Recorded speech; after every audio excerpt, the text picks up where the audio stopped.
এটা কি ইংরেজি কাটছে? এটা হচ্ছে আপনার ওই যে সিলেটের ইয়া থেকে সিলেট সুনামগঞ্জ থেকে আসছে, ঠিক আছে?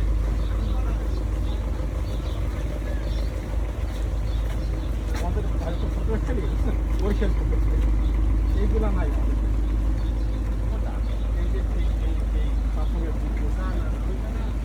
কিন্তু আমার যারা ফটো এখানে যে ব্যবসা করে মাত্র ভালো না, তারা বলে অনেক নাকি এরকম নাকি মিসিজ হইতে এই এক দিক থেকে ট্রাক ট্রলার ঢুকেলে আরেক দিকে চলে যায়। ভাই আমার ভয় লাগে।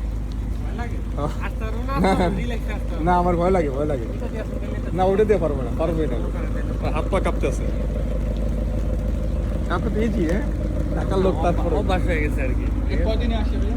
এটা 4 দিন 5 দিন লাগে। এটা সিলেট থেকে আসছে। সিলেট থেকে আসছে। এটা হচ্ছে আপনার ওই যে সুনামগঞ্জ আছে না, ইন্ডিয়ান বর্ডার, তামাবিল বর্ডার হইয়া সুনামগঞ্জ দিয়ে মাথায় নিয়ে রাখি।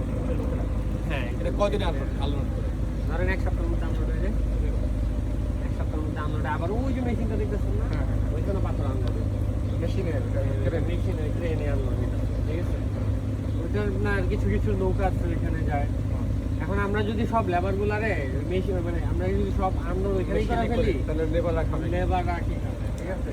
আর লেবাররা এইখানেও কাজ করে, ওই মেশিনেও কাজ করে, ঠিক আছে? তো আমরা যদি এইখান থেকে সরাই দেই, ওরা মেশিন থেকে চলে যাবে, মানে এইখান থেকে এই আমাদের এরিয়া থেকে চলে যাবে। আমাদের এই এরিয়াতে আপনার লোকাল লোকজন খুবই কম। তো বললেন না আপনাদের এরিয়াতে 3টা লোকাল ফ্যামিলি, মানে আপনার বাংলাদেশি ফ্যামিলি। আমাদের এইখানে না হলে ধরেন 20টা ফ্যামিলি আছে, বাকি সবাই হচ্ছে কি আউটসাইডার আছে, ঠিক আছে? তাহলে ওনারাও চলে যাবে। ওনারা এখানে ডেইলি লেবারে কাজ করে, ডেইলি বেসিসে কাজ করে, ঠিক আছে? ব্যবসায় চলবে। ঈদের সময় দেখি যে আমরা যারা লোকাল থেকে যাই না, পরার দেশে চলে যায়, বাকি সবাই দেশে চলে যায় না, খালি হয়ে যায়, পুরা ভীতিকর অবস্থা। হ্যাঁ, ওইটা হচ্ছে বালু আসতেছে না, ওইটা হচ্ছে আপনার আস্তার বালি বলে না, প্লাস্টার করবেন যখন, তখন এইটা যে বালিটা, এই বালিটা আসবে, এই বালিটা দিবে। সিলেট বালিটা লেবার দিয়ে আবার উপরে চলবে। হ্যাঁ, এগুলো আবার লেবার দেওয়া, ওই যে আপনার এখন তো আসলে বন্ধ হয়ে গেছে, সারাদিন নামছে, লেবার দিয়ে একটা একটা করে নিয়ে অফারে দেয়। প্রায় 300 টন মাল আছে।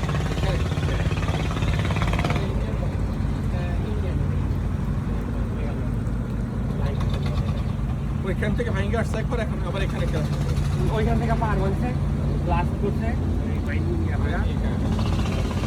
পাহাড়ের মধ্যে মাইন ঢুকায় ওইটার মধ্যে ব্লাস্ট করছে। এরপর ওইটারে হচ্ছে আপনার বর্ডার ক্রস করাইছে, তামাবিল বর্ডার ক্রস করে সুনামগঞ্জ আনছে।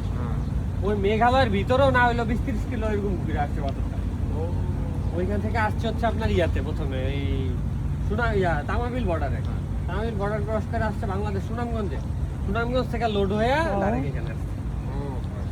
অনেক অনেক তফাৎ আপনার এই ধরেন সহজ বিজনেস না, অনেক অনেক ঝামেলা আছে। ইম্পোর্টারের কাছ থেকে আমরা নেই, আমরা অনেক রিস্ক আছে, টাকা রিস্ক আছে। বাংলাদেশে তো ফাইন্যান্সিয়াল যে ট্রানজাকশনটাতে এত সেফ, ব্যাংক তো ব্যাংক বা আপনি চেক বলেন, ঠিক আছে? চেকটা এখন আমরা কি ইয়া করি না, মানে এখন চেকেরও ভ্যালু নাই, কাগজের মতো হয়ে গেছে। কাগজের মতো হয়ে গেছে। হ্যাঁ, যেমন আপনাদের দেশে একটা চেকের ভ্যালু কিন্তু অনেক, বাবা চেক আর টাকা সেম জিনিস না। আমাদের এখানে তো এখনো এরকম স্ট্যাবলিশ হয় না চেকটা। আমাদের দেশে মনে হয় এরকম অবস্থা, আর বাকি সব দেশে মনে হয় চেকের ভ্যালুটা অনেক, ঠিক আছে? আমরা এখনো চেকের লেনদেনে আমরা এখন ট্রাস্ট করতে পারি না, বুঝছেন? এই যে সমস্যা, পুরোটাই ডিপেন্ড করে হচ্ছে ট্রাস্টের উপর। আমাদের ব্যবসাটা পুরোটা এখন ডিপেন্ড করতেছে ট্রাস্টের উপর। চোখ কান খোলা রাখতে। এখন